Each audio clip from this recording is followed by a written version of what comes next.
In 1943, 20 million American families grew 40% of the nation's vegetables. No chemicals, no corporations, just soil, seeds, and 6 secrets that tripled their harvest. Then, the fertilizer industry needed you to forget. A soil secret that triples any harvest. Free, self-renewing, impossible to patent, was quietly erased from every textbook. For 80 years, the fertilizer industry is worth $200 billion a year. Knowledge that makes you independent? That's worth nothing. To them. This is what they erased. In 1947, the $200 billion fertilizer industry was born from World War II bomb factories. They had surplus. They needed customers. And the simplest way to create customers was to make you forget what your grandparents already knew. Dependence by design. The archive opens in 1943. 20 million families, 0 chemicals, 40% of America's vegetables grown in backyards. This wasn't magic, it was method. And the fertilizer industry needed you to forget it. Welcome to the Green Archive. In the next 15 minutes, I'm going to show you 6 soil secrets from World War II that still outperform modern fertilizers. 6 methods that cost nothing.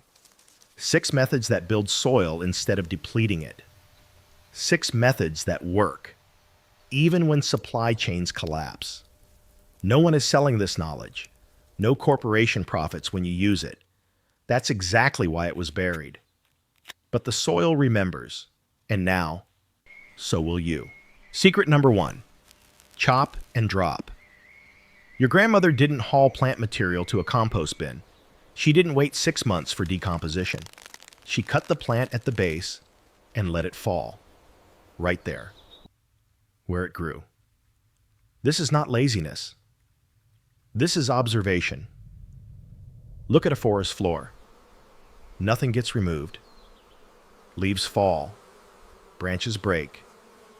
Everything returns to the soil exactly where it came from. The biology of that soil, the fungi, the bacteria, the microscopic organisms, they evolved to eat exactly what falls on them. When you remove plant material, you break that cycle.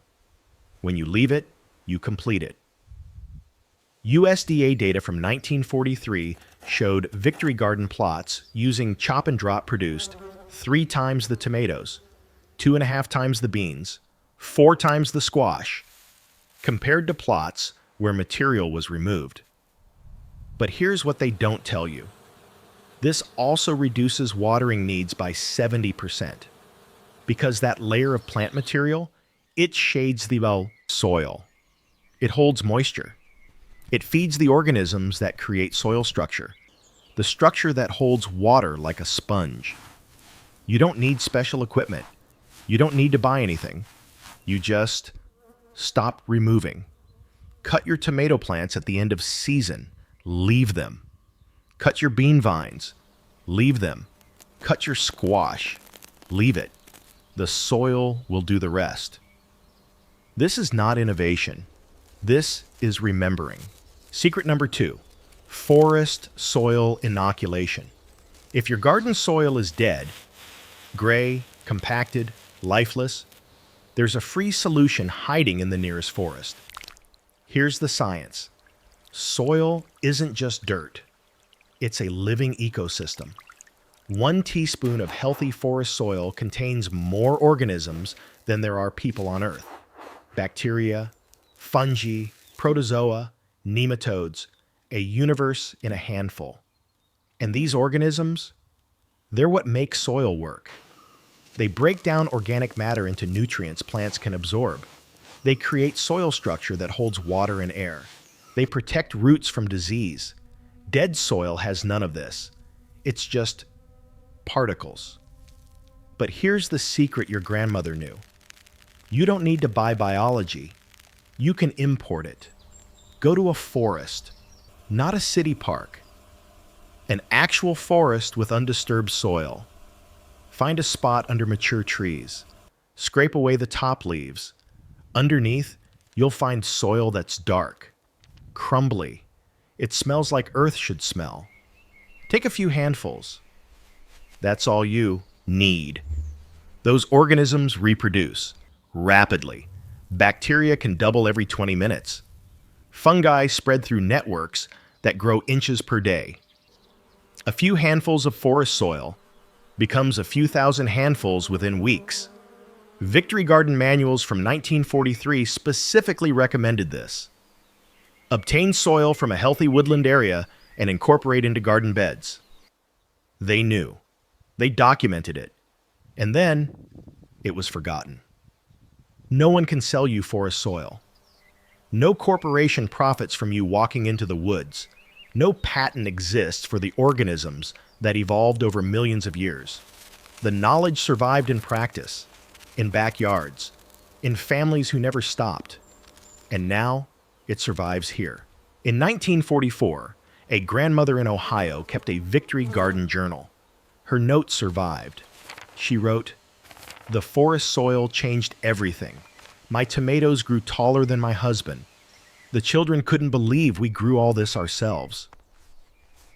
Margaret was 83 when she shared this. The knowledge, she said, was the only inheritance worth passing on. Some things are too valuable to sell. That's why they were buried. Secret number 3. Three Sisters Guild Planting. The Haudenosaunee called them the Three Sisters, not a planting technique. A family. Corn holds the beans. Beans feed the corn. Squash protects them both. To plant one without the others was to break a promise. This isn't mythology. This is science that predates our vocabulary for it. Corn grows tall and needs nitrogen. Beans climb and create nitrogen. Squash spreads wide and shades the soil. Plant them together, and each solves a problem the others have. The corn gives the beans something to climb. The beans give the corn nitrogen to grow. The squash gives both protection from weeds, pests, and moisture loss. The numbers are staggering. Three Sisters plots use 50% less water than monocultures. They require zero fertilizer. They produce 60% more calories per square foot than any single crop alone. Dr. Suzanne Simard's research at the University of British Columbia revealed something else. Plants in guild planting share resources through underground fungal networks. When one plant has excess, it sends nutrients to neighbors that need it. The Three Sisters weren't just planted together. They were connected, communicating, cooperating. For thousands of years, indigenous communities across the Americas grew food this way. Then European agriculture arrived with a simple message: rows, monocultures, inputs you buy every season. The Three Sisters were dismissed as primitive. Guild planting was replaced by row cropping. Cooperation was replaced by dependence. But the science didn't change. The soil didn't forget. And neither did the families who kept planting. Secret number 4. Compost tea brewing. Think of compost tea as liquid biology. You're not making fertilizer. You're multiplying organisms. Here's how your grandmother did it. Take a burlap sack. Fill it with finished compost. Submerge it in a bucket of rainwater or well water. Let it steep for 24 to 48 hours. Stir it occasionally. What happens inside that bucket is an explosion of life. Bacteria multiply. Fungi propagate. Beneficial organisms that protect plants from disease reproduce by the billions. Strain the liquid. Spray it on your plants. The organisms coat the leaves, occupying the space where disease would otherwise take hold. They enter the soil, jump-starting the biological processes that feed roots. This is how Victory gardeners protected their crops. No fungicides, no pesticides, just biology. And the fertilizer industry? They needed you to buy their chemicals instead. So compost tea was dismissed, called unscientific, labeled folk gardening. Meanwhile, the chemical fungicide market grew to $14 billion a year. You can buy their products, Or you can make compost tea in a bucket. The organisms are free. The water is free. The knowledge was almost erased, but not quite. Secret number 5. Cover crop living mulch. Here's a rule your grandmother knew. Bare soil is dying soil. When soil is exposed, it loses moisture. It loses structure. It loses the organisms that make it alive. Nature doesn't leave soil bare, ever. Something is always growing. So should your garden. After your fall harvest, scatter seeds. Crimson clover, winter rye, hairy vetch. These aren't crops you harvest. They're crops that protect. Clover and vetch pull nitrogen from the air and store it in their roots. Free fertilizer, manufactured by biology. Winter rye sends roots deep into compacted soil, breaking it apart, creating channels for water and air. All of them shade the soil, hold moisture, and feed the organisms that die without living roots to tend. In spring, you cut them down. Chop and drop. The cycle continues.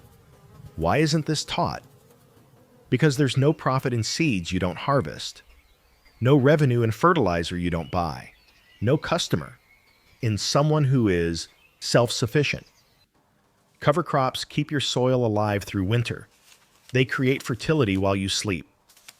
And they cost almost nothing. The secret survived in the margins. Secret number 6. Seed-saving adaptation. When you buy seeds, you buy genetics selected for someone else's soil, someone else's climate, someone else's conditions. But when you save seeds from your own garden, you create genetics that remember yours. This is adaptation in action. Seeds from your strongest plants carry the code for surviving your specific challenges, your frosts, your droughts, your pests. Plant them next year, and they perform better. Save again, and they improve again. Generation after generation, adapting to exactly where you are. Victory gardeners understood this. They saved seeds from their best performers. They dried them in shade. They stored them in glass jars, somewhere cool and dark and dry. And they built seed libraries that remembered their place. When refugees fled war zones, they carried only what mattered. Often, that was seeds. The seed industry is worth $63 billion a year. Most of it depends on you buying again. And again and again. Seed saving threatens that, which is exactly why it was discouraged. Your grandmother didn't need a catalog. She had a jar, and that jar held more than seeds. It held independence. 6 secrets. Chop and drop. Forest soil. 3 sisters. Compost tea. Cover crops. Seed saving. These aren't gardening hacks. They're survival systems. Methods that build soil instead of depleting it. Methods that create freedom instead of dependence. Methods that compound forever. 20 million Victory Garden families knew this. 40% of America's vegetables, grown without chemicals, without corporations, without cost. Then the war ended. The bomb factories became fertilizer factories, and the industry needed customers. There are 2 kinds of knowledge. Knowledge that makes you dependent, and knowledge that sets you free. You've just received the second kind. This is the remembering. The soil didn't forget. It waited. For 80 years, this knowledge slept in dusty journals and fading memories. But seeds don't die. Methods don't disappear. They wait for someone to remember. This week, try one secret. Just one. Chop and drop after your next harvest. Or grab a handful of forest soil. Or save 3 seeds from your strongest tomato. One secret. 1 week. That's how it begins. If this video helped you, if you're thinking about trying even one method, hit the like button. Tell the algorithm this knowledge matters. Leave a comment. Tell me which secret you'll try first, and subscribe if you want more of what they tried to bury. We are bringing back what was forgotten.